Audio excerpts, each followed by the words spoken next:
This still happens from time to time, but less and less frequently. My trip to the slaughter yard, a story my mom wouldn't tell me until my 30s. So let me start out by saying I enjoy writing, so this will be long, but will hopefully be an interesting read. I also admit that I have absolutely no memory of this experience. I was a little over 2 years old and just starting to walk on my own when this event took place. My mom only told me this story about 3 years ago when I was 32 and about to get married.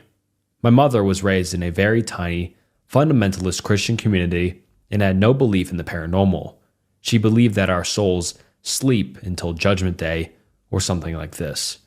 Ergo, there are no ghosts or spirits to haunt houses. Even over 30 years later, she still sounds terrified as she told me this.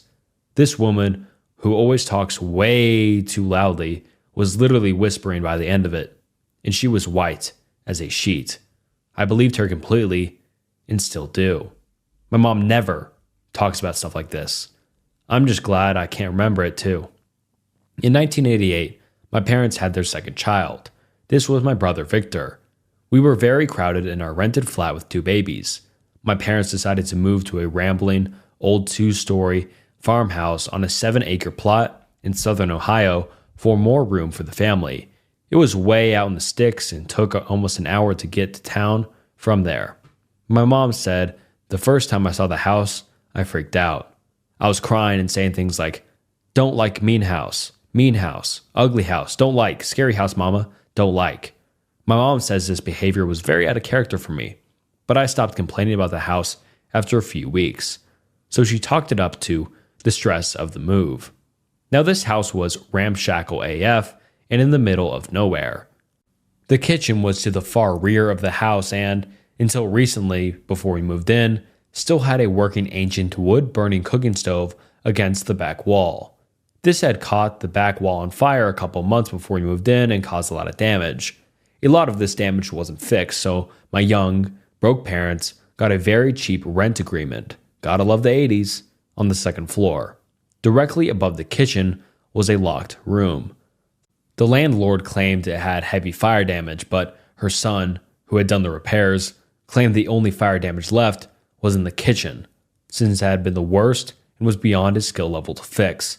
Either way, the landlord was adamant that the room was off limits, and my parents always respected that. I would have looked 100%.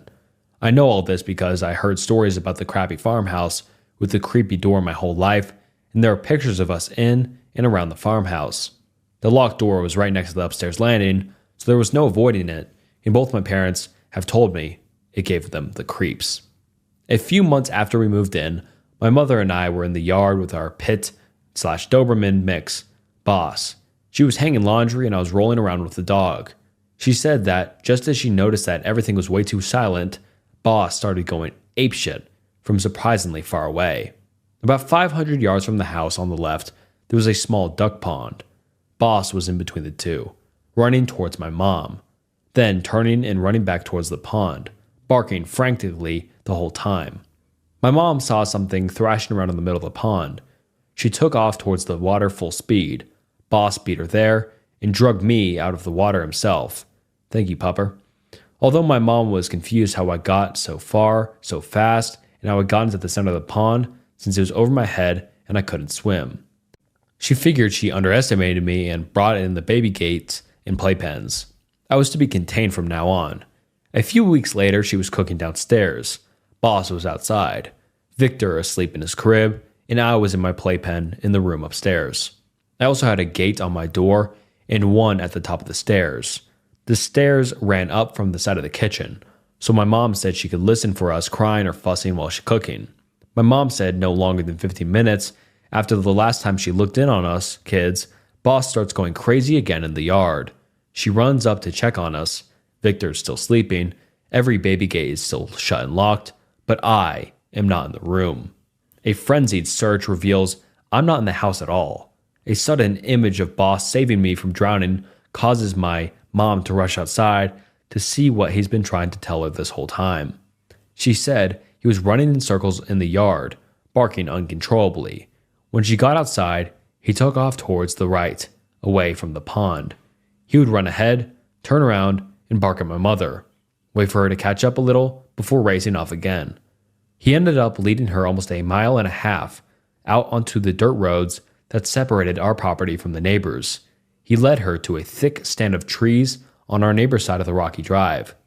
She said what hit her first was the foul stench of advanced decay. She plowed into the trees with her heart in her throat and her stomach full of ice. She said she noticed many piles of corrugated, thin tarps, tires, and other debris. The miasma was emanating most strongly from the junkyard cairns. Peeking under a sheet of tin, she discovered the extremely decomposed corpse of a butchered cow. As she headed deeper into the thicket, where the tree cover was denser, she said less care was taken to cover the remains. Gristly pieces of bones and rotted chunks of bovine littered the area. Apparently our neighbor, in an effort to cheat his taxes, had been illegally slaughtering cattle and hiding the remains in, at least, one of the few thick stands of trees around. She found me in the dead center of this thicket, just standing there, looking around like I was confused, surrounded by carnage. She said I didn't seem scared or anything, just standing. She rushed over to me and, after ascertaining that I wasn't injured, began questioning me on why I was there, how I got there, etc. Keep in mind that although my mother said I started speaking very young, I still didn't have much of a vocabulary. She said I told her, with the serious look only small children can give, that the children brought me here. Shatting her pants at the thought that anyone, even children, could walk right past her through the kitchen, get me from upstairs, and walk right back past her on the way down the stairs and out with me. She demanded to know what children and where the hell they are now. I looked at her dead serious and told her, the ones that live with us, in the room at the top of the stairs, that I didn't see them anymore. After a moment of stunned silence, she started asking all kinds of questions about these children. However, she told me that I refused to say anything else. She said as long as she questioned me about what happened, I would just stand there, staring at her, with a serious expression and my mouth closed. She said this same pattern held true every other time she brought it up to me, so she was always left wondering, and immediately began hounding my dad about moving closer to town. While the incident with me getting to the pond was highly unlikely, it was at least remotely possible. My mother is adamant that me being in the hidden slaughter yard that day was flat impossible. She says there is no way I could have even known it was out there, much less have the ability to open and relock the baby gates, get downstairs, past her, and end up almost 2 miles down the road and in this place in under 15 minutes. I was only 2, and as slow and clumsy as most toddlers. As I said, she's still shaken by it after 30 years. Personally, I have no idea what happened that day. I've thought about hypnosis, but haven't yet decided I really want to remember. Maybe it's better to let it be a mystery, because whatever the fuck those... My mom used to hide under my bed at night. Written by King Crimson Zero. I was born in 2000. Grew up in a small town in northeast Ohio. We had one of those little ranch-style houses, all on one floor, 3 bedrooms. It was just me and my mom for most of my life. My dad left when I was a baby. She was a good mom, from what I remember. We didn't have much money, but she made sure I always had what I needed. She worked as a waitress at a restaurant in the center of town. Always tired, but always kind. We'd watch movies together at night.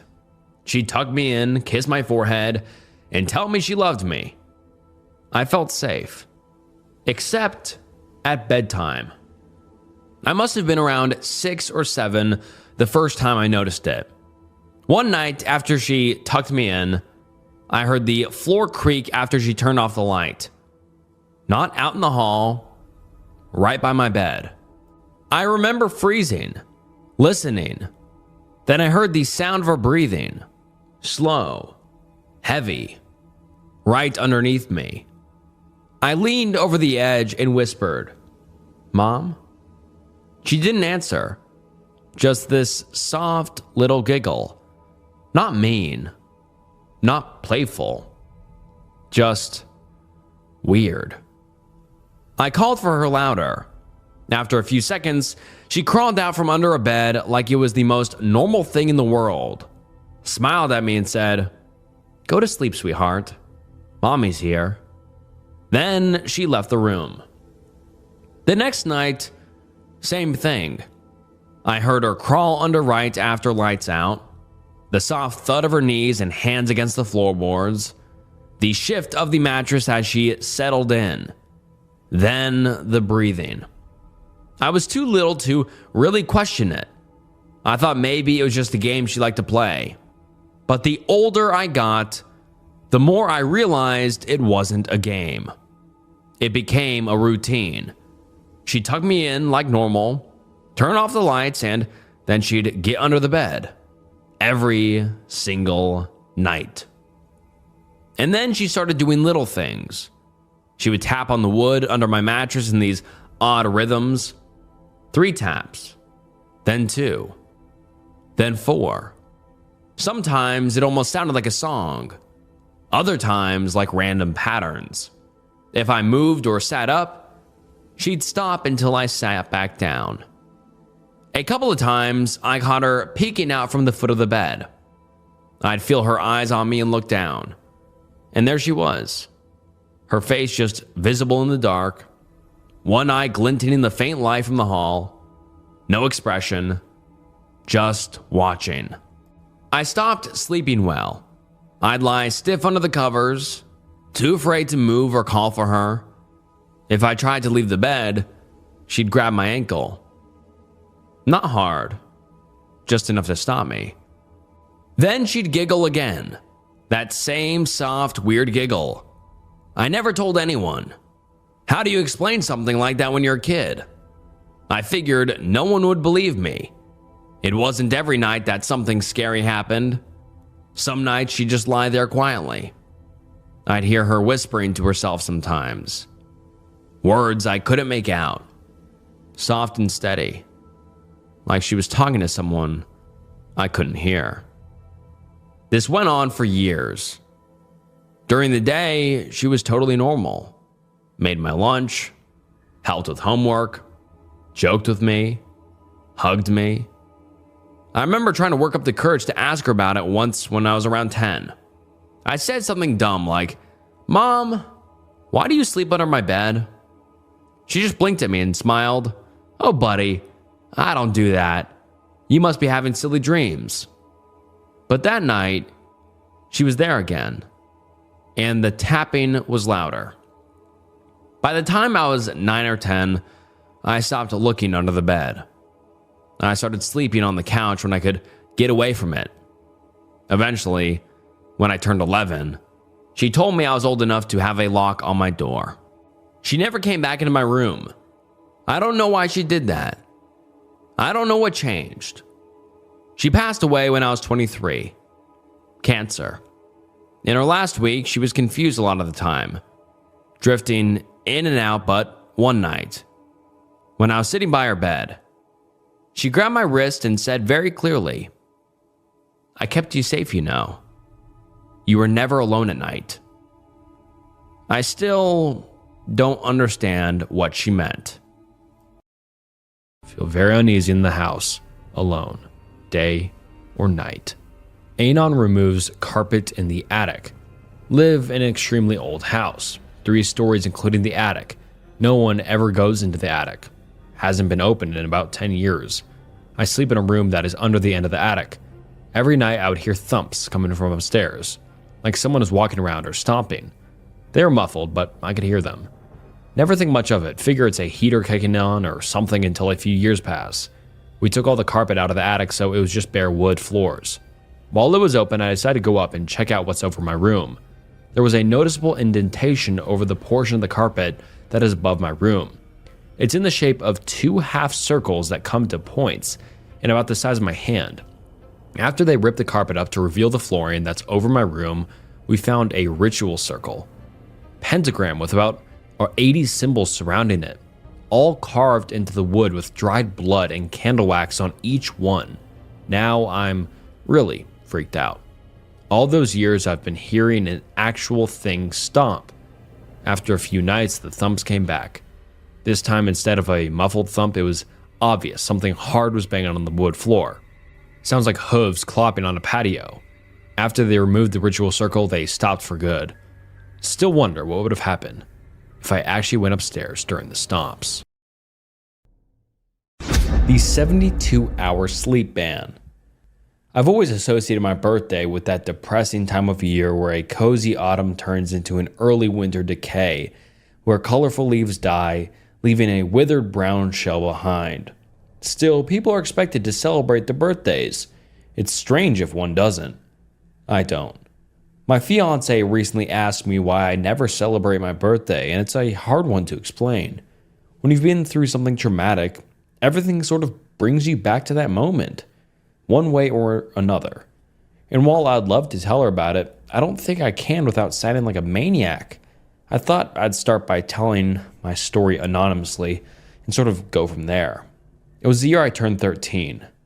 Since You've Been Gone was blasting on the radio every hour of the day. My friends and I were quoting How I Met Your Mother religiously. It was a good time to be a kid.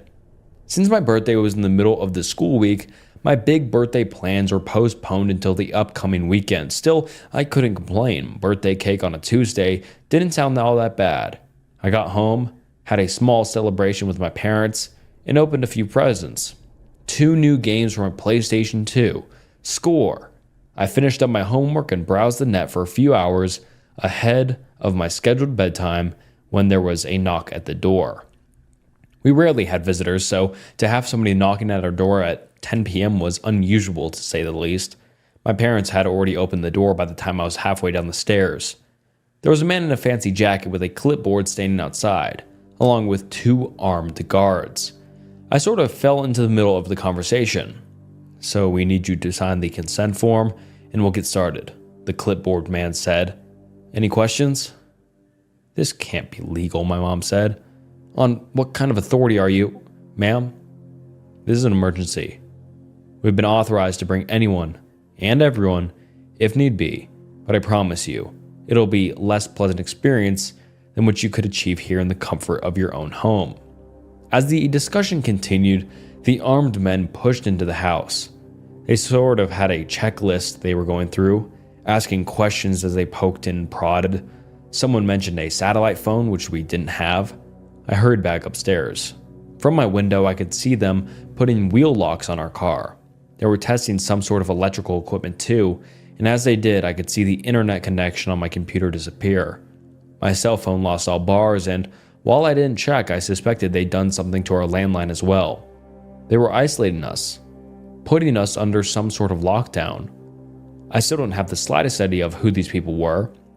There were no patches, badges, ranks, or symbols, just a bunch of serious-looking men in windbreakers with visible gun holsters. After a few minutes, one of the men entered my room. My parents were worried sick, but were told to wait outside. The man was about 6'4" and had the look of someone who could kill me with his bare teeth if need be. Without a word, he started to go through my things. You got any walkie-talkies, he asked? Any radio science projects, something like that? Nope, I said, shaking my head. I got a PlayStation 2? That can go online, right? I never got the chance to answer before my mom added, We don't let him play online games, she said. It can't do that. As if to make sure, he pulled the power cable and dropped it into a sealed bag along with various knickknacks and keys they'd collected. They weren't taking any chances, and I wasn't playing my new games anytime soon, it seemed. As they finished up their impromptu house inspection, we were asked to gather downstairs. The fancy man with the clipboard cleared his throat, and the room felt deathly silent. Even my dad, who was usually a very assertive man, didn't have much to add to the conversation. That's how you knew it was serious. For 72 hours, this and surrounding neighborhoods are under lockdown, the man explained. There was a localized problem related to a recent geological event which has caused some unexplained issues. I'm sure you've noticed some minor oddities as of late. Like what? My dad added. Milk turning sour, house plants getting a strange color tint, swarms of frogs cluttering the roads. My parents said nothing, but they nodded. Perhaps they'd seen something I hadn't. The man put his clipboard as he explained, calmly. You've been exposed to something akin to a chemical. It reacts violently to the release of certain hormones which are associated with deep REM sleep. To ensure your safety, we are currently enforcing a temporary 72-hour ban of sleep. Excuse me? My dad took a step forward, but one of the armed men responded in kind. They both stopped before it had the chance to escalate. Exposure was approximately 9 hours ago, meaning you have about 63 hours left to go. That'll be approximately 1 p.m. on Friday. There is no way we can. This is non-negotiable. This is a matter of your security, sir. We have an emergency health service site, but I can promise you that it won't be pleasant. You'll be chemically induced into sleeplessness for the full duration of exposure until the event has passed. It can cause long-lasting brain damage. We are handed a folder each explaining our responsibilities and rights. An unmarked red folder with 3 papers, one explaining the right to force this upon us, another explaining that we'd already signed the consent papers, and a third one was a form explaining exactly when we could go to sleep. There was also an inventory form explaining the items we were to have returned at the end of the containment. They left a box of 50 glass vials, some kind of 4-hour booster shots. The man explained how underage children were not to take more than once every several hours, and that my mother, if pregnant, shouldn't take any at all. Luckily, my mom wasn't pregnant. I'm an only child. We were also given fiber bars with some kind of hormone supplement, unmarked and unbranded, but warm. Maybe they were made recently. The packaging was sloppy at best. The fancy man was trying his best to explain, and I could see my parents were eager to listen to him, but I barely understood half of it. Instead, I looked at the armed guards. They looked exhausted. Maybe they, too, weren't allowed to sleep. One of them had his mouth open and almost drooled, blinking one eye at a time. I could have sworn he nodded off for a second, which prompted him to take a walk outside. I don't know if we can do this, my mother complained. It's a lot to ask. We've only just... If at any moment you can't do this, you need to call this number. It's the only number that works, the man said, pointing to the final line on the final paper of the folder. If someone falls asleep and can't be awakened within a few minutes, they're in terrible danger. If that happens, try to keep them awake by any means until we can get here to pick them up. And then they'll be taken to our site in Macanto, where they'll be chemically induced to stay awake. So what exactly happens if someone doesn't make it? My mom asked. If we all just fall asleep? The man shook his head, tapping the clipboard with his pen. They will probably die. Others might too. While they went into the kitchen to explain some details, the angry-looking guard approached me with the sealed bag, handing me back my PlayStation 2 power cable. He gave me a pat on the shoulder. I checked with the tech team, he said. You're good to go, and happy birthday. I'd almost forgotten that it was my birthday. I appreciated the gesture, but I just couldn't bring myself to smile. I had too many questions bubbling in the back of my head, and I was too afraid to speak. They probably talked for another 20 minutes or so before the men left, leaving my parents and I alone in the kitchen. My mother was smoking under the kitchen fan. I'd only seen her smoke 2 times, once when she lost her job, and another time when my father got sick. Smoking in the kitchen was a surefire way to tell something was wrong. Dad was sitting with his arms crossed, looking at the box of booster shots. This is no joke, my dad finally said. This is very serious. We're all going to need to help each other to get through this. Mom said nothing, but I could see her hands trembling. She'd been crying. She was shaking so much that the ash from her cigarette didn't reach the ashtray. It just plopped down on the stove. We can't be alone, Dad continued. We're going to do our best to keep busy. You can play as many games as you want, but you can't fall asleep. They gave me back my power cable, I said. Does that mean it's okay for me to use the PlayStation? It's okay, my mom coughed. It's okay, honey. Play your games. For those first few hours, I didn't understand what the big deal was. No more school for the rest of the week, no bedtime, and unlimited screen time. That didn't sound too bad to me. I gamed late into the night. Sly 2 and Ratchet & Clank were on the menu, and I had a blast. I got some snacks along with one of those fiber bars. They tasted like twigs and raisins, but it made my brain calm. Not tired, but it made it easier to focus. It also made it harder to shut my eyes, making my eyelids itch. All lights in the house were kept on all throughout the night. Mom and Dad kept playing music on the downstairs stereo and they desperately tried to keep me engaged. I was engaged enough just playing games, so I think it was more for their benefit rather than mine. At 5 a.m., Dad took his first booster shot. I could hear it all the way from upstairs. He was cussing pretty hard. Apparently, those things tasted like a mix of stale rice and death. Mom took her first boost about half an hour later, but she mixed it with orange juice. Apparently, that helped. By 7 a.m., even I was feeling it. I'd never been up all night playing games like that on a school day before. Sure, I'd pulled all-nighters with my friends, but it was usually something we prepared for, so by early morning, I could feel myself nodding off. My parents were checking in on me every now and then and decided to act. We were having family breakfast, pretending as if we'd already slept. "You're always cranky in the morning," Mom said. "Try to imagine this is just that, another cranky morning." I knew for a fact that they'd slipped one of those boosters into my cereal. I saw 3 empty vials on the counter, and I knew none of them had taken a second one yet. Still, I had little choice but to try. We weren't even halfway through the containment yet. As we finished our breakfast, we could hear commotion outside. I was upstairs brushing my teeth, watching through the hallway window. It was our neighbors, Larry Peterson, the 55-year-old man who worked the fishing supplies at the local mini-mall, crawled out his front door. He was throwing up something black and blue onto the pavement. I'd never seen this man do anything more physically straining than trying to start a lawnmower, and now he was crawling on all fours like his life depended on it. I could hear his wife calling out from inside. She was screaming at him, but I couldn't hear what. Larry got up and almost leapt into the back of his pickup truck in a show of athleticism I'd never seen from him before. It wasn't until his wife got out of the house that I could hear what she was saying. "Larry," she cried. "Larry, wake up."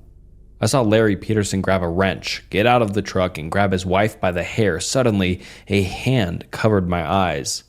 As my father dragged me away from the window, I could hear a scream turn into a gargle, followed by a hearty laugh. One I'd heard 1,000 times before. The same kind of laugh Larry Peterson would chuckle up whenever my dad tried to pull off a bad pun. My mind painted me a picture of what happened, and it wasn't pretty. My dad spun me around and stared into my eyes. I could tell he wasn't himself. There were lines across his face that I hadn't seen before. "Stay with me and Mom," he said.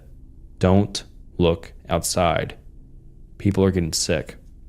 "Are we getting sick, Dad?" I asked, a yawn escaping me. He shook me a little, as if to make sure I was paying attention.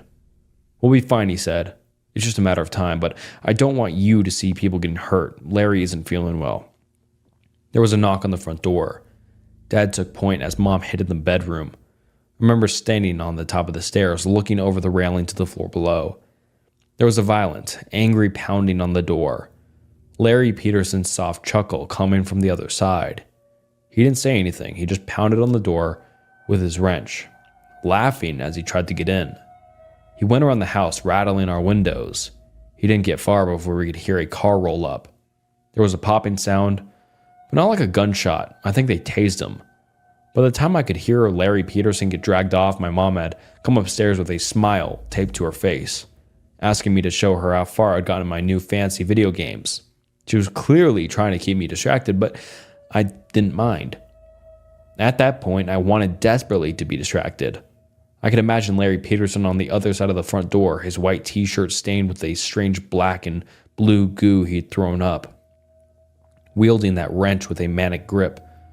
The thing was at large in my arms, in solid metal. I'd never considered it a weapon, but thinking about it made my blood run cold. Had he really killed Mrs. Peterson? Why? Mom and I spent the next few hours playing video games. We also made a plan. We went through our old DVDs and decided on a watching schedule. She'd originally planned a walk, but now we weren't to leave the house. She didn't want to say why, but I had the feeling that there was something outside the Petersons' house that she didn't want me to see. Bloodstains, maybe. I was too afraid to find out. My parents tried their best to keep the mood up, but I could tell it was getting to them. My dad was mostly just standing there, leaning against the door, staring straight ahead like in a trance. Mom tried to occupy herself by playing games and watching DVDs with me, but she was counting the minutes until she could get her next booster shot. I wasn't eager to take one. They made my stomach all queasy. We made it all the way until noon. Dad was having trouble staying up and kept washing his head with cold water. He tried to keep busy doing housework that he'd keep for a rainy day, but there was a constant distractions. We could hear sirens in the distance, and at one point there was someone spraying our front door and windows with a high-pressure water hose, probably to wash away the last traces of Larry Peterson. There were dog patrols going up and down the streets, along with the occasional phone call, the one number that still worked, where someone called to make sure we were all awake and accounted for. By dinner time, Mom was having stomach troubles. Her shaking had gotten worse, and she was having trouble with sudden change of smells. Dad kept rubbing his eyes and checking his watch, getting up every 10 minutes or so just to move around. We decided that we were going to play board games after dinner, but Mom was having trouble keeping herself from throwing up. We ended up just reheating a lasagna from a few days back. I didn't mind. Mom made amazing lasagna, but my appetite was quickly lost when I saw my mother barely keeping it together. She kept drooling and making this weird chugging sound.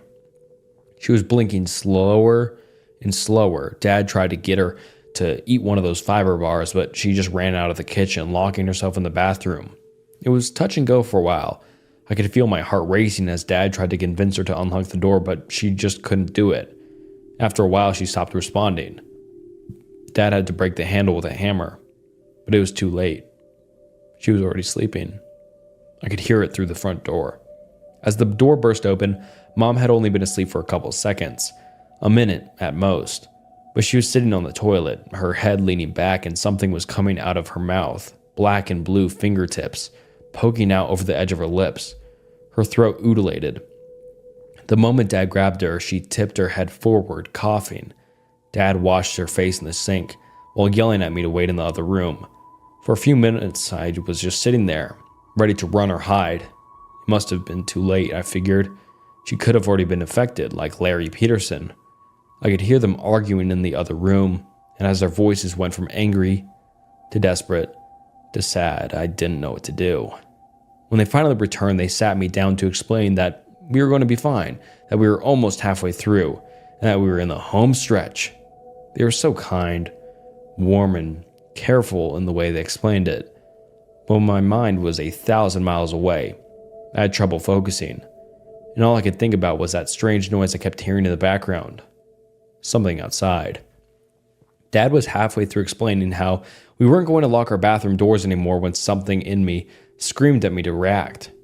It was just a slight click, but it was clear as day. Maybe it was those booster shots, but I kept hyper-focusing on little details rather than big picture stuff, like an actual conversation taking place in front of me. I closed my eyes, and no less than a second later, there was a loud bang. Someone was shooting at us. It was only a couple of shots, but we dropped to the ground. One shot got lodged in the front door, while the other cracked the kitchen window. There were loud voices outside, laughing hysterically. They were talking, but barely making any sense. One of them sounded like she was trying to talk with food in her mouth. Mom and Dad kept quiet as 2 more shots popped off, one of them hitting the kitchen light. With an electric spark, it gave out, blocking out most of the kitchen. I could hear someone running and laughing as they continued down the street. In the distance, there were more gunfire, maybe someone responding in kind. "We can't stay here," Mom whispered. "We gotta call them." "You want to go to where they put Larry?" Dad answered. "To be put in a hospital full of these people? They're shooting at us. We can't just..." Mom quieted down and looked at me. She and Dad excused themselves to talk in private, while I was asked to move upstairs. I was to stay away from windows, and I couldn't sit or lie down. They'd be up to check on me in a bit, but of course I was too curious. While still hearing them argue downstairs, I checked an upstairs window. I could see pretty far down the street, and in the distance I could make out a car stalling on the side of the road. The headlights were still on, but it was surrounded by at least 6 people. 2 of them were dressed like the armed guards we'd seen earlier. It took me a while to realize there was an old man sitting in the car. I'd seen him around a couple of times, but I didn't know his name. The surrounding people were trying to crack the car windows with various weapons. Tire irons, bricks, hammers, lead pipes, whatever they could get their hands on. It didn't take them long to break through.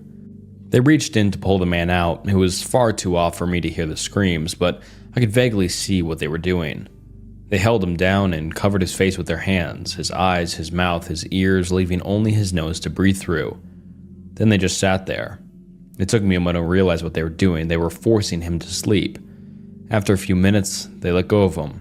The old man slowly stood up, leaned against his car, and started to dry heave. After a while, the same blue and black goo that I'd seen from Larry Peterson started pouring out of his mouth, stopping only as he coughed up some kind of clot that could barely fit in his mouth. A clot that moved. As he straightened his back, he looked at the strange group, and they walked down the street together. Some jogged, some sprinted. One of them crawled, but it looked like he held onto something with his teeth. Either that or something was coming out of his mouth. Something long. As they hurried down the street, I could hear more gunfire. In the distance, coming from another way, I could see another group of people, at least a dozen, but heading in another direction. Roaming gangs of sleep-deprived sick people. God knows how this thing affected them long term. When my parents were done discussing, they sat me down to explain that we were going to stay indoors and keep away from the windows, just in case. We were locking all doors and windows, closing all curtains, and not playing anything louder than necessary. We were to draw as little attention as possible. Of course, I agreed. What choice did I have? That night, I could tell things were deteriorating. Dad almost took a double dose of booster shots as he forgot he'd taken the first one, but Mom stopped him. There were no phone calls coming in. They'd stopped checking in on us. Mom even tried calling, but the line had been disconnected. The gunfire outside was further away, but more frequent. We could hear cars honking, but no sirens. Then there were fires, at least two, somewhere downtown. We could see the smokestacks from afar. Mom wasn't doing well. She couldn't eat, and at times she could barely stay on her feet. She kept talking out loud even if no one was in the room with her. She had to lean against things to stay upright. She couldn't keep the fiber bars down, and she walked around with her head bobbing back and forth. Dad tried his best to keep her active, but he was having trouble as well. No matter how many cold splashes he took to the face, he just couldn't stay attentive. I wasn't doing well either, but nowhere near as bad. I still had my appetite, and I took my booster shots, but I could feel the side effects. My hands kept shaking, and I had a nasty headache. There were these pinches down my neck like someone was shocking me with a wet battery. I'd imagine things moving just outside my vision. I kept turning around to look at the windows as I'd start to hallucinate that there were screens. By morning, there was a new problem. Both the power and the water had been cut. There was a small lake a short walk from the house, and we had no choice but to try and get some water by hand. We had some drinking water stocked in the kitchen, but we needed some for the bathroom. Mom volunteered to go, but that was out of the question. She could barely stand or make a coherent sentence. There was no discussion. Dad had to do it.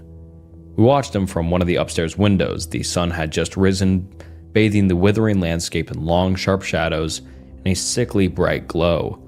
Mom was just staring blankly ahead, as if trying to remember what was so important. Isn't it your birthday soon? She said out loud. That was Tuesday, I responded. Did you wish for you to get older? She asked. I wish for that. I want you to be able to get older. She looked at me and laughed manically. She blinked one eye at a time, her left eye lingering a little longer than her right. Her eyes were sunken and dark, and she kept giving me cross eyes. I think she meant well, but that look she gave me was nothing short of terrifying. It was like she'd been reduced to her most basic self. My mom was still in there somewhere, but most of it was just gone. After about an hour, I spotted Dad coming back. Mom and I were both relieved, but it didn't last long. I noticed he wasn't carrying any water. Moments later, I could see he wasn't alone. There were about 24 more people coming with him. Mom didn't seem to react. She just looked out the window and nodded to herself. For a moment, she was almost falling asleep standing up, her mouth moving up and down on its own like a bass out of water. I could see something moving in her throat. I shook her, and in a moment of clarity, she looked out the window again. As I heard something pound against the door downstairs, Mom pushed me into the closet. She ran downstairs to get the remaining booster shots and dropped it all on me, along with a wristwatch and a couple of fiber bars. Someone will get you, she said. Just wait and and stay awake. I'll try to think of something." I didn't have the time to protest before she slammed the closet shut. I could hear a key slide into the lock downstairs. Dad may have forgotten something about who he was, but he hadn't forgotten how to use the house keys. I just sat there in the dark listening. I curled up into a ball. I didn't want to get too comfortable. I could hear furniture being turned over, unfamiliar voices yelling obscenities or incoherent nonsense. A fight broke out, and I could hear someone throwing something. Another person ran up the stairs and into the bathroom, repeatedly kicking the bathtub. A woman screamed, then a man. There was a gunshot, followed by windows being broken. I could hear a muffled scream as if someone was held down, maybe like they did with the old man outside the night before. I must have sat there for hours. In the dark, it was hard to tell if my eyes were open or not. I couldn't tell if I was really hearing something outside or if I was just imagining it. I could hear voices and whispers, but they didn't seem to make sense. Sometimes I imagined them standing just outside my door, asking me for the cheat codes for the games I'd played. All I had to keep my waning sanity company was my mom's wristwatch, and I could barely make it out. Time passed so strangely. I could be wrapped in a thought for what felt like hours, but only minutes passed. Then I would catch myself staring straight ahead, and 2 hours could disappear. I kept repeating the next scheduled hour for the booster shot like a mantra, but things were getting stranger. The clock would go backwards. I'd imagine someone sitting across from me, a pair of white eyes staring back at me from the dark. There were little voices telling me to go to sleep, and I found myself nodding off. I could feel something moving in me, like a hand trying to fit into a glove. I finally gave up and got out of the closet. I could barely stand as I dragged the booster shots and fiber bars along in a plastic bag. I didn't care if there was anyone downstairs. I needed to see something. I needed light or some kind of stimuli. The whole house was trashed, every piece of furniture broken, every light smashed. There was blood splatter on the walls, and the front door was hanging on a single hinge. Every window was smashed, and our picture frames had been thrown across the room like ninja stars, but the strangest thing was an acrid smell coming from the kitchen. At first, I didn't understand what it was. It looked like a person, but there was something wrong with the limbs. After a few seconds of adjustment and trying to force myself to clarity, I realized it was a dead body. A young man with a knife sticking out of his chest, splayed out on the kitchen floor. His jaw was extended and broken on one side. There was a black and blue arm reaching out of his throat, reaching upwards to grab his own head. Something in me stirred. Something in me didn't like what I was looking at, and I wasn't sure if it was me or something else. I tried to push it down with a fiber bar, which strangely worked. I made my way outside in a daze. I didn't know what to do. Part of me wanted to find my parents, and another part of me wanted to just get out of town. I wanted to look for a bike or just start walking or catch a bus. Of course, there were no buses to catch, but my sleep-deprived mind couldn't separate fact from fiction anymore. That entire night was one long living nightmare. I kept imagining things coming out of the dark. I could hear voices telling me to turn around, to stop, to run all at once, and none at all. I could barely keep my balance, and stopping even for a moment would send me straight to sleep. I had to keep going. I even took an extra booster shot, which just gave me this sharp joint pain and made me sweat. I could tell I'd done something stupid. I took a shortcut through the park. I could see faces coming out of the trees. I saw a man lying face down on a gravel path, being pulled forward by an arm coming out of his mouth. I saw a man out by the lake, repeatedly slapping his arms against the cold water surface like a manic child trying to get as high a splash as possible. Some of it was real, some of it wasn't. I couldn't tell which was which. Not anymore. When I finally reached downtown, I saw at least 24 people gathered outside a burning building, all of them with black and blue arms reaching out of their mouths, stretching towards the flames as if slowly wafting air towards them like human kelp moving against an invisible current. They leaned back and forth in unison, praising whatever chaos they had caused without a word or sound. And yet I could hear them, welcoming me, beckoning me, all voices unique, carried to me by an unfelt wind. "Come closer," it begged. "You belong here." I turned away and the voices grew louder.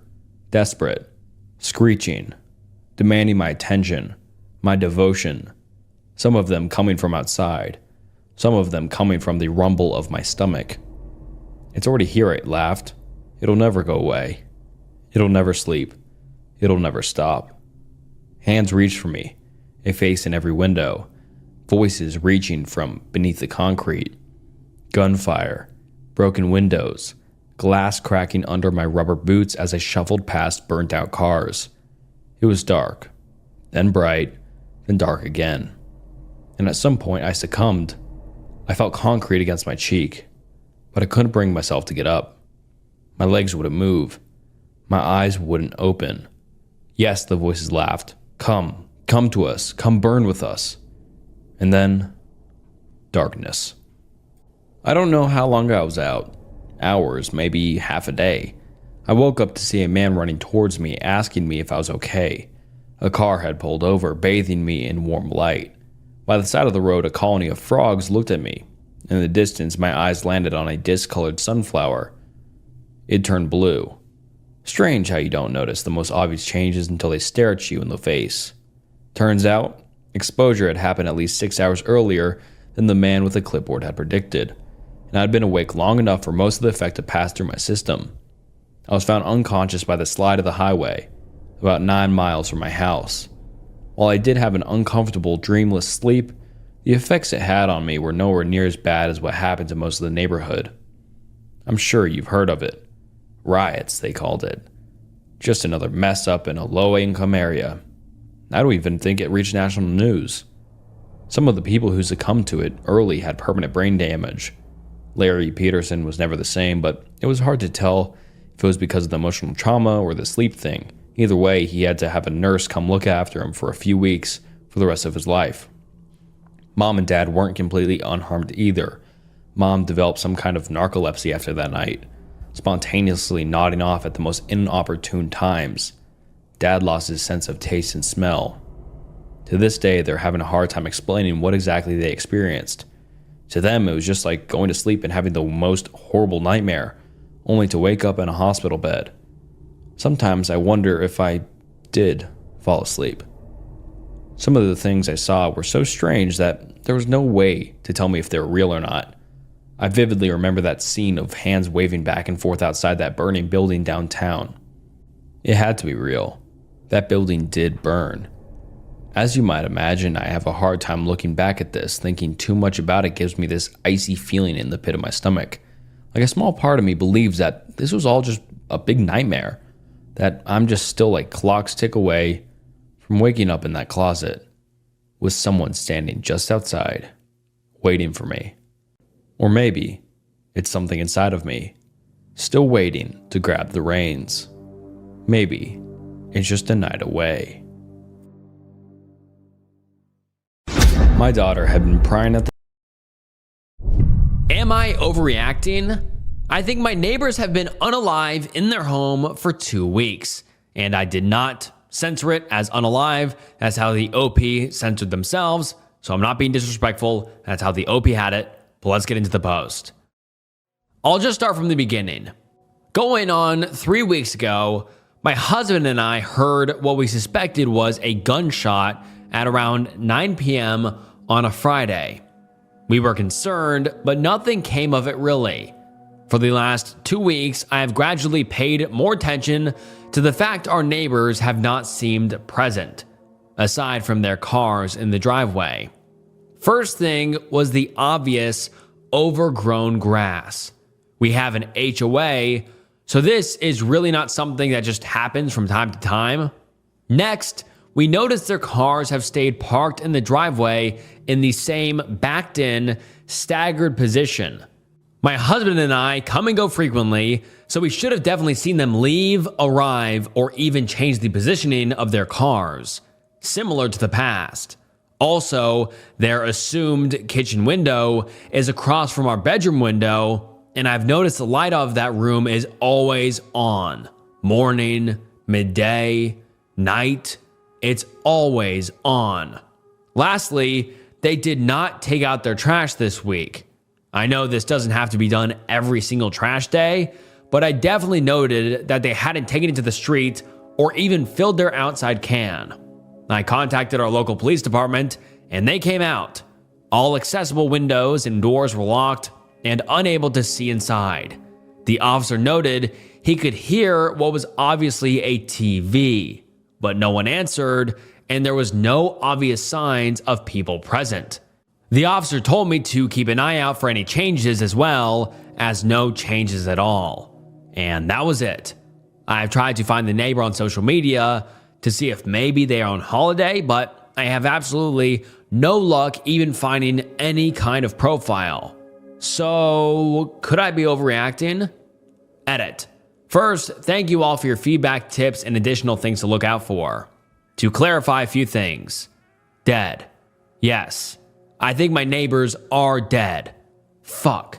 I didn't realize so many people would be ill over seeing unalive. I blame myself for being halfway into social media. Next, when I initially called the non-emergency line, I did mention the supposed gunshot. I also mentioned it again when I spoke to the officer who came out. I specifically asked for a wellness check when I called. As far as how the police handled it, not sure what I'm supposed to do about that. For clarification, we live in Texas. Gunshots and fireworks and random ass noises are not unheard of. When no other neighbors seemed to be concerned, I chalked it up to someone messing around. Aside from that, I posted on our Ring app group, and others were saying the possibility of fireworks was significant since they've been happening in neighborhoods nearby. We did knock on the door different times throughout the day. No movement, no noises, no changes in lights. I did reach out to who I thought was our HOA. After hearing the story, she informed me we're actually under new management and gave me that number with urgency. Their office was closed for the day, so I plan on trying again today. I will update when there's actual developments. And now let's get into some of the top comments. One user says, "This is really interesting. Can you think of anything else that is out of character for them? Mail piling up, Amazon packages left out, garbage or flies buzzing anywhere?" And the OP replies and says, "Mailbox has mail and a small package inside when I look to confirm the spelling of their names. No trash out, both outside cans have remained empty." And a few Redditors tell the OP to keep trying and find answers regarding the neighbors, and the OP responds and says, "My husband told me about a coworker that did flip on a house that had a man dead in it for 3 years. He was retired and his bills were all on auto pay. His only family was out of state." So, I agree with you. Only way to get answers is to keep looking/asking for answers. And then some other commenters ask on the OP on what she knows about her neighbors and if they have families or friends around. And the OP responds saying, "Off of assumption, they are late 30s, early 40s. I know the lady works in healthcare. They don't either have social media or don't use their government name. Finding any family has been damn near impossible, as well as finding out if they're on holiday. Although they are quiet and keep to themselves, as do we, there are things that are easy to notice. Example, the trash not being in by the curb, recycle not put out, and the grass being overgrown. All things I know are very routine for their household." Another user says, "It's perfectly acceptable for you to go and knock on the door during normal hours. You shouldn't linger at the door for longer than 5 minutes. But it's not illegal for you to go to the door and knock for 4 minutes straight. If they show up at the door, apologize for being an asshole, and everything's good. If they don't answer after you knocking for 4 minutes straight, then you can tell the cops the next time that, hey, I went on Tuesday at 2 and there was no answer. And I went again on Wednesday at 6 p.m. and I knocked for 4 minutes straight and there was no answer. Don't knock so hard that you damage the door or your knuckles. Property damage will not help this situation. Anyway, if you do this, it gives you something to tell the cops and maybe gives them enough reason for them to make another pass. Remember, the ideal outcome here is that you're wrong. Hopefully, if you knock, you'll just get yelled at by the owner who just wanted to be left alone. That's a win if that happens. Don't be worried if you get your win. Another user says, "You're not overreacting. My elderly neighbor lived alone. I worked at a gym that I opened at 5 a.m. One day, his bathroom light was on when I went to sleep and still on at 4 a.m. I decided to just mind my own business. I got back home 8 hours later. In his driveway was an ambulance. The food delivery service found him fallen in his bathroom where he lay overnight. If only I would've. He didn't die. He didn't move back home either. I could have saved him hours of suffering, but I thought it was more neighborly to mind my own business." And then the OP posted an update 4 days later. And let's get into it. "I'm sorry to keep you all waiting. I feel like I was in a twilight zone, y'all. Turns out my neighbors were not dead in their house next door. Basically, where I left off. I was going to contact the correct HOA for our community, and I did. The lady I spoke with was kind of shit for help until she realized she was able to see the owner's name and had access to his email. She promptly emailed him after I expressed all of my concerns. Now, I'm not gonna lie. I really had a moment where I thought maybe the landlord, owner of the house, had killed them. He came over to the house the day after I talked to the HOA and wasn't there long. He made sure to turn off the lights and TV. Another 2 days went by and nothing more seemed to change until all of a sudden, one of their cars in their driveway was gone. I was so confused. Eventually, the car returned, however. Still, no one would answer the door. I'm thinking the landlord was putting on this facade because he knew someone was watching. Again, Twilight Zone here. Anyway, a few more days go by and an extra car is parked on the road. A woman and children are leaving as I'm arriving home. So I call out to her and ask her if she's spoken to the people who live there. She was the woman/neighbor's sister, and turns out the woman that occupies the home was in a quote horrible accident. She was reluctant to give any details, and honestly, I didn't want to pry, so all I asked was if her partner was okay. To which she responded, quote, "He will no longer be living here with her." I thought that to be a bit odd since his car is still there. Jail maybe? Anyways, the grass still hasn't been cut and the trash still hasn't been out. I'm not sure the state she is in, so I'm considering offering to help her out or at least take her a meal. But I'm also feeling insecure about the fact that I feel like an idiot. How do I tell her I'm glad you're not dead when she actually did almost die? And now let's get into some of the top comments. Someone says, "Don't feel badly. Obviously, something did happen. You just didn't know the details. I find it odd that the police didn't seem to know what it was when they came and did the welfare check. You described it in your original post. I mean, if she had a horrible accident and he no longer lives there, it sounds like something the police might know about." And the OP responds and says, "I thought this too. I live in a city with a huge police department, so maybe things got lost in translation, if that's even possible." Another commenter says, "He shot her maybe, and she's in the hospital and he's in jail. If you know his name, Google your city or county inmate list and search his name." And then another user says, "Oh shit, something bad went down." And I totally agree. I think something horrific happened that the OP doesn't know about. And sadly, the OP hasn't updated the post since then, so we don't know if she ever got the details on what actually happened. But I mean, it's pretty easy to fill in the gaps. She heard the sound of a gunshot. No one's at home for a long time. Who knows what could have happened? I mean, it could be horrific. It could be exactly what it sounds like. The OP's neighbors, the lady that lives there could easily have been injured, and who knows what happened to the husband, in jail possibly. That's what people are speculating, but I don't know. What do you guys think? I think something definitely bad went down, but what was it?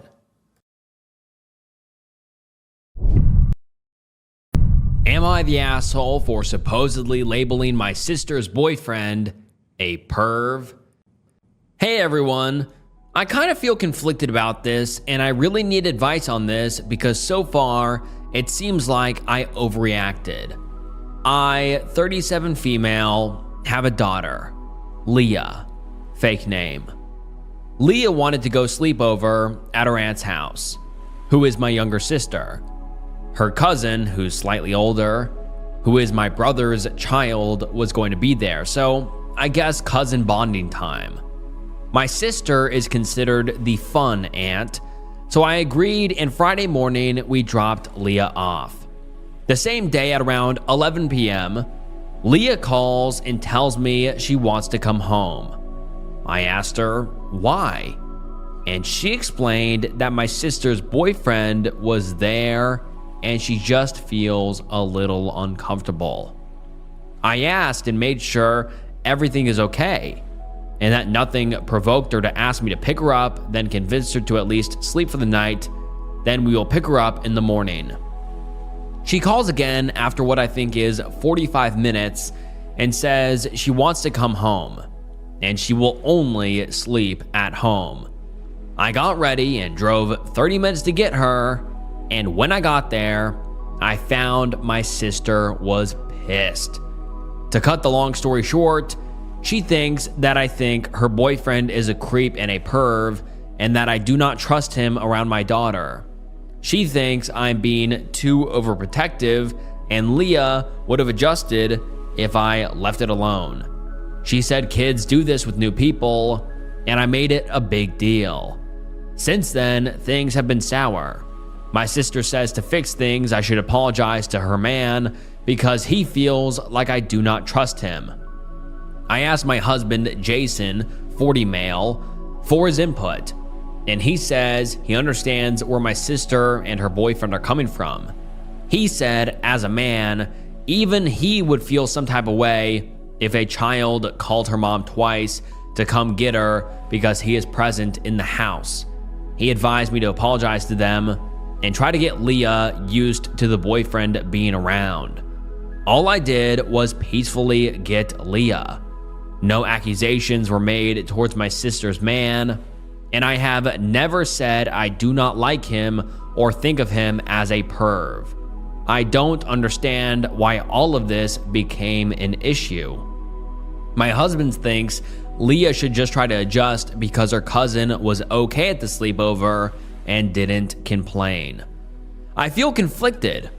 It's not that I think I was wrong, but I also don't think I was right. I just need to know if I was dramatic by getting her. I also want to hear from the men if this would offend them and if I should apologize. I feel bad about all of this. And now let's get into some of the top comments. One commenter says, not the asshole. Listen to your kids. Did you ever ask what he did to make her uncomfortable? Regardless, you do not need to apologize for listening to and respecting your daughter's concerns. That's called being a good parent. And the OP replies and says, she didn't really explain. All she keeps saying is that she was uncomfortable. Another commenter says, did your daughter know that the boyfriend was going to be there? Was he staying the night? If any of this was a surprise to her, then the evening wasn't going to go the way she thought it was. Either way, not the asshole. I would have done the same thing. And the OP replies and says, no, my daughter did not know he would be there. Yes, he was spending the night. And someone else says, not the asshole. I don't care if he's Nelson effing Mandela. If your kid says she feels unsafe, that is all that matters.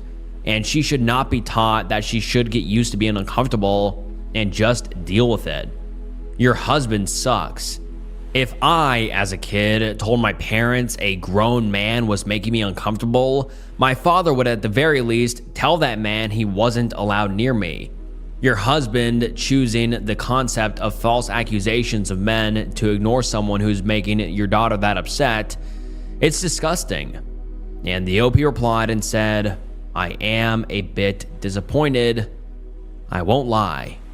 And then we get an update the next day, and this update reads as follows.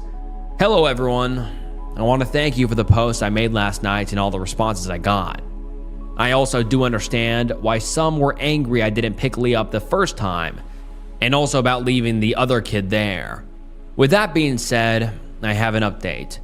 For the sake of privacy, I will name my sister Jane and the boyfriend Mike. So here's how this went. I called Leah to talk to her dad and I.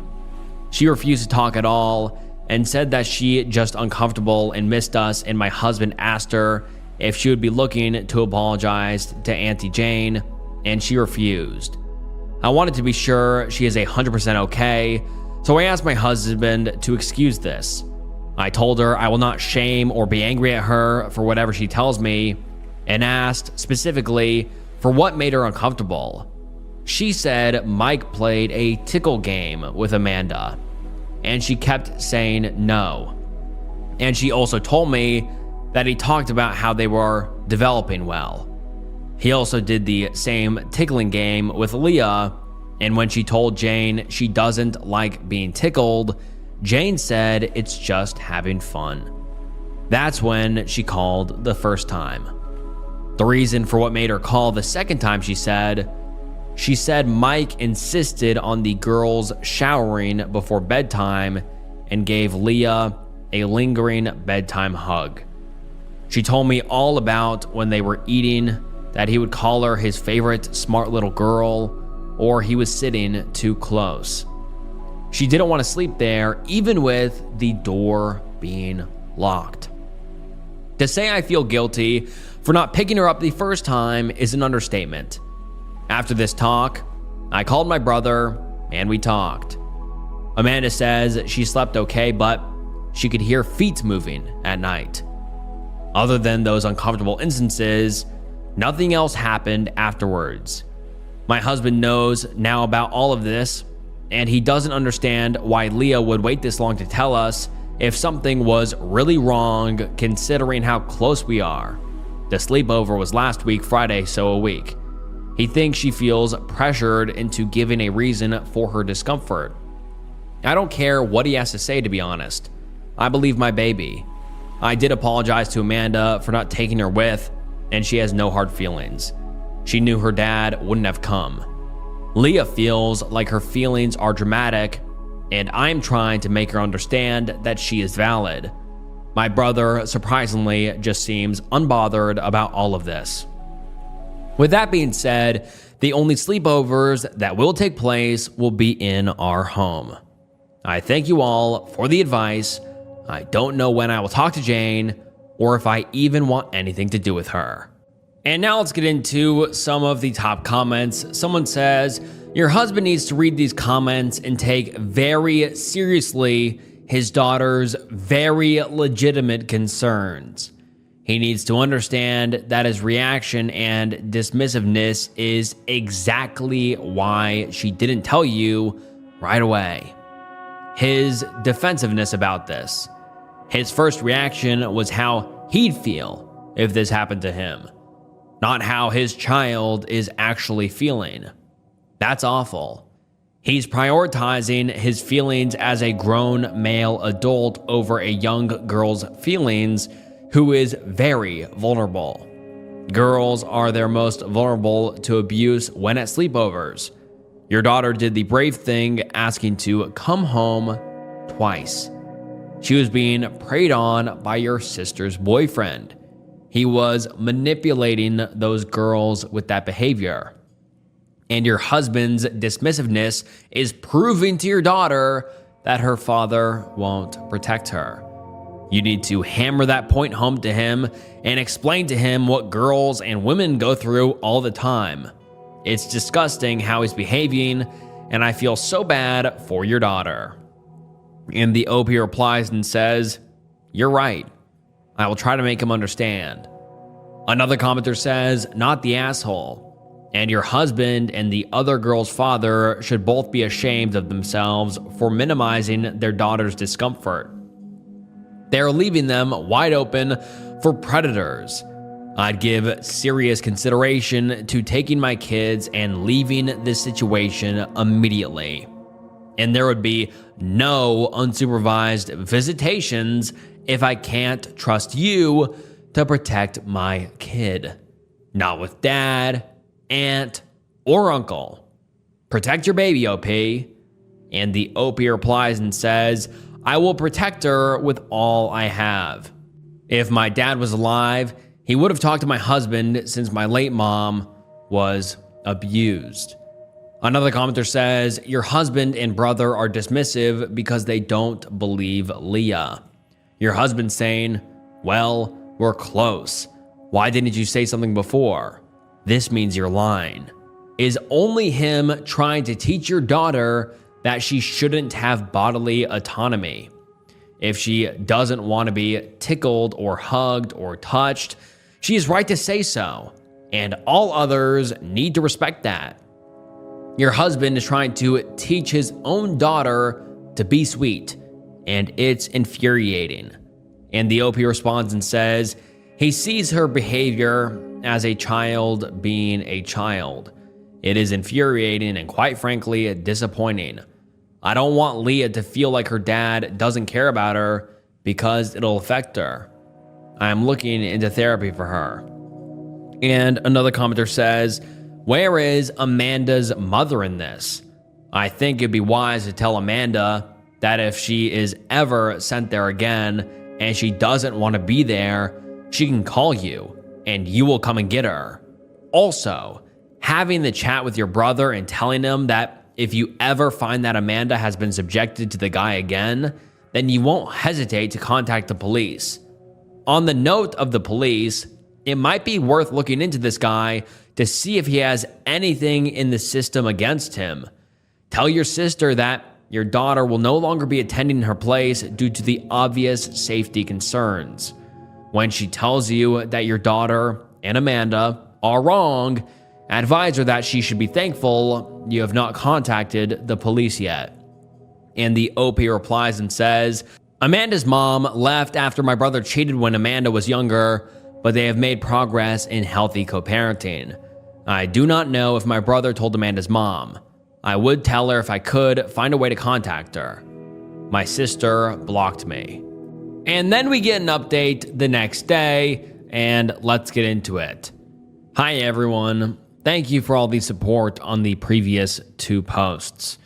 This is just a short and quick final update. First things first, I take full accountability and admit that I was wrong to tell my daughter we will pick her up in the morning. I agree that she should not have had to call twice for me to come get her. I have apologized and spoken to her about it. I also do accept that I was wrong to leave Amanda there. Even though she told me she was okay, I should have pressed on and told her to come with me. I will always look out for her as I will Leah. Currently, my sister and I are not on speaking terms. I am blocked. I drove to her house, but she wasn't there, so I left after about an hour. The trash took itself out, I guess. My husband and I are also not on speaking terms. He has not talked to me since I showed him the last 2 posts and the comments.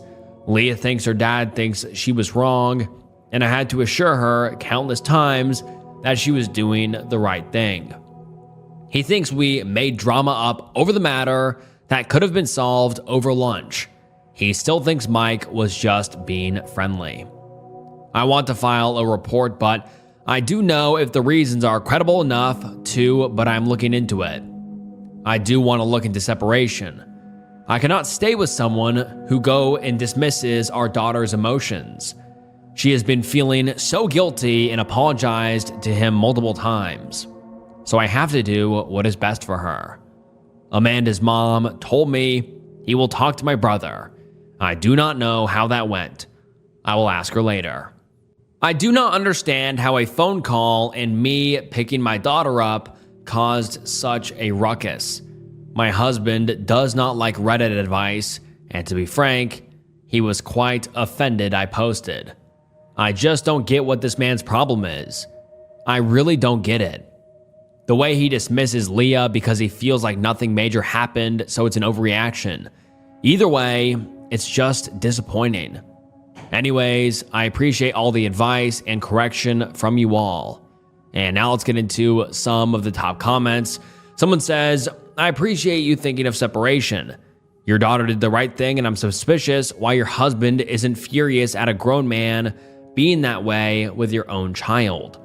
I hope your daughter doesn't internalize his reaction. I would talk to a therapist to figure out how to handle if you guys need to separate so she is okay. And another commenter says, my recommendation, get online and do some background research on this guy. He may have a criminal history that you want to know about. And it may be that knowing about it will protect your niece too. Your sister, well, you said it. The trash took itself out. Your husband, people like him are why girls are afraid they won't be believed.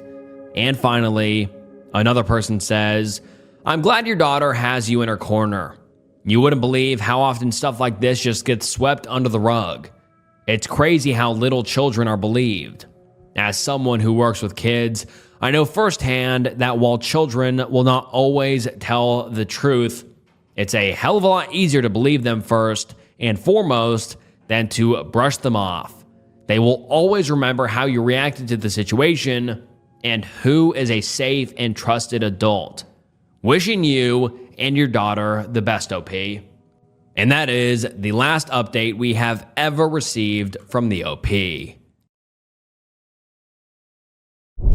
My Growing up every morning, but I won't test. I'm terrified to confirm what I already know. I tried a stupid internet challenge and I regret it. Being a teen in the 2010s, I grew up frequenting the internet. I was into all the usual stuff a teenage boy would be into: creepypastas, strange internet stories, and most prominently, paranormal YouTube. I watched a lot of investigation stuff and all those challenges that were popular. You know the kind, internet myths or stories that got turned into challenges that could be milked for views. I'm not sure I ever fully bought any of it, but I do know for sure that I was too afraid to try anything myself. Nowadays, I haven't been into that kind of stuff, as I've been busy with work, and I suppose I just grew out of it in general. I live out in the country in a very rural town, only 300 people or so, with lots of space between houses. I've always liked the quiet, even as a kid. No noisy neighbors or busy streets to disturb me. My town is only about a 30-minute drive from the nearest city, so I have to drive out for work, but it's still not too much of a hassle. Anyways, recently I went out on a work trip where I had to be in a different city for a few days. The hotel I was staying at was a fair size with well over 10 floors, though I don't remember the exact number. I don't like to think about that place. I had already stayed there for 2 nights. On the third, as I was heading up the elevator to go to my room for the night, I remembered something. Seeing the number of buttons in the elevator reminded me of a challenge I saw a lot of back when I was a teen. It was called the Elevator Challenge. It was dumb as hell and no one believed it, but I couldn't help but think about it. As a kid, even though I knew it wasn't true, something about it still scared me. I haven't heard about it in years, so if you're unfamiliar, the premise of the game is to follow a set of instructions using an elevator in a building of at least 10 floors, and you will end up in some creepy alternate dimension or something. When I arrived to my room, I looked it up out of curiosity, and sure enough, the instructions were still available. I knew everything about it was bullshit, but for some reason, a part of me wanted to try it. I think for my inner child or something. Since it was my last night at the hotel, I said, fuck it. Why not? I stayed up pretty late, around 2 a.m. in hopes that most people would sleep, and I wouldn't have to deal with restarting if something got in the way. Hey, if I'm gonna do it, might as well commit, right? When I entered the elevator and hovered my hand over the button of the 4th floor, part of me was nervous. I don't know why, but there was something uncomfortable settling in the bottom of my stomach. I ignored it and pressed the button, officially beginning the game.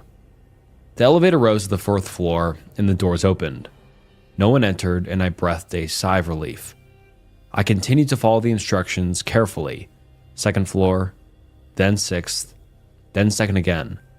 So far, so good. I pressed the 10th and my stomach dropped as the elevator lurched upward.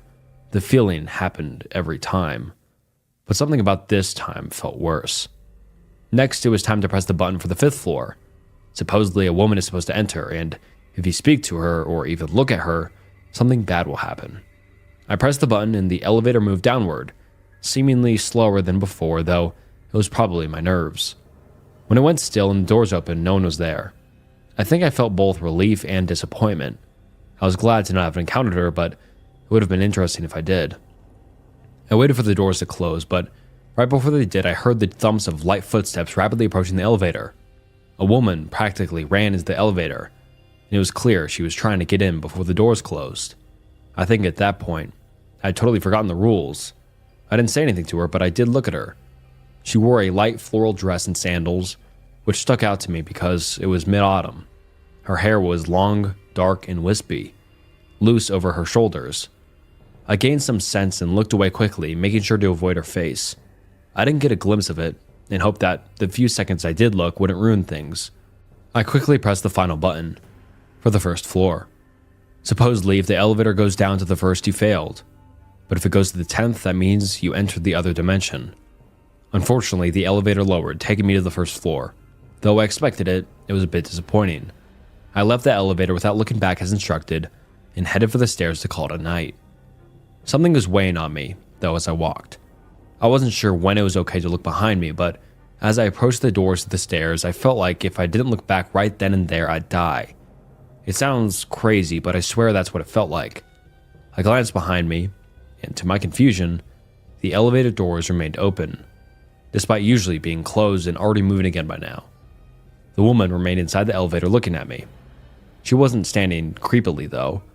It sounds creepy when I explain it like this, but she was smiling. The smile itself was empty, and it didn't feel like she was smiling at me. She just looked simply content. She stood still but comfortable. I was too tired to keep thinking about this stupid game, so I turned back and headed up to my room for the night. The next day, I tried to push the game out of my mind. It's one of those times where you do something pointless and choose to pretend you never did it so that you don't feel like you wasted time. When I got home, I went about my day as usual. There was an odd feeling in the back of my mind, but I ignored it. That night, I struggled to fall asleep.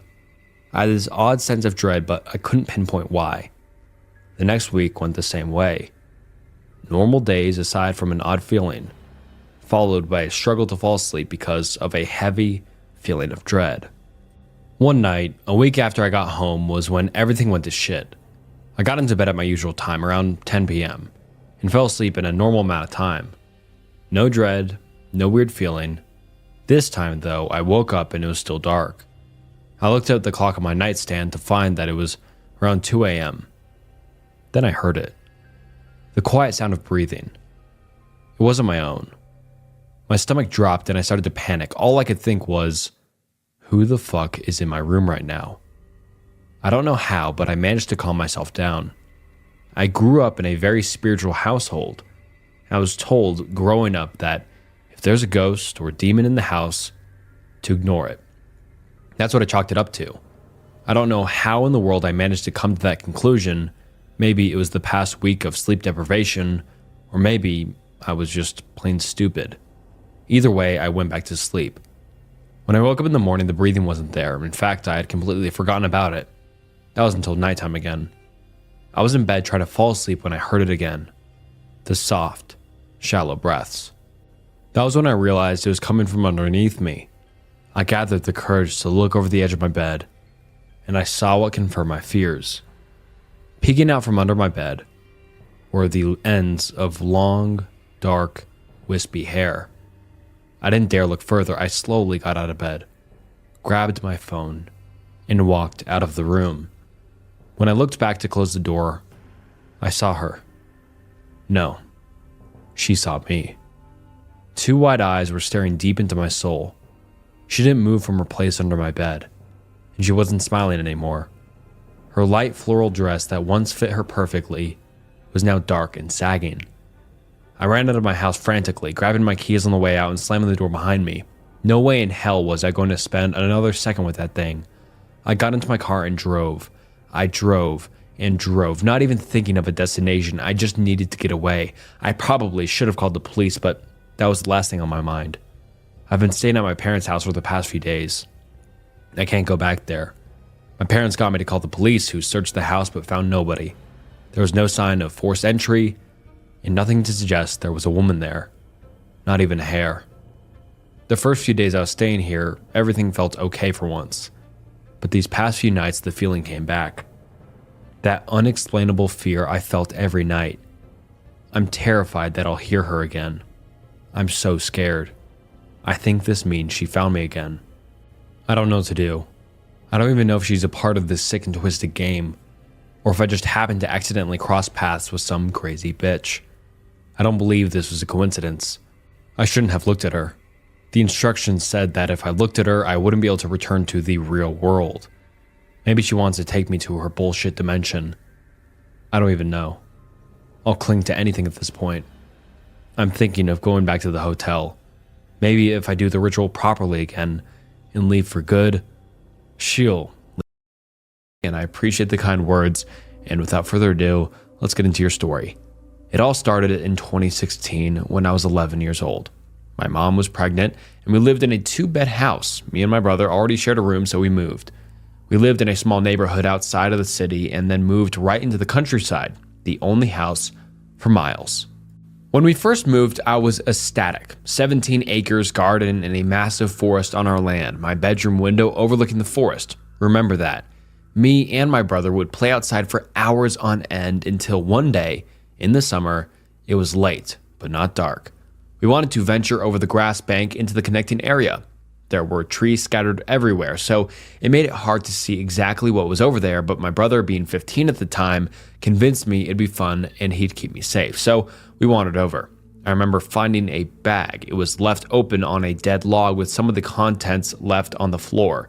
There was a box of pills, a container of some sort of berries that was infested with maggots, and a small unopened can of Coke.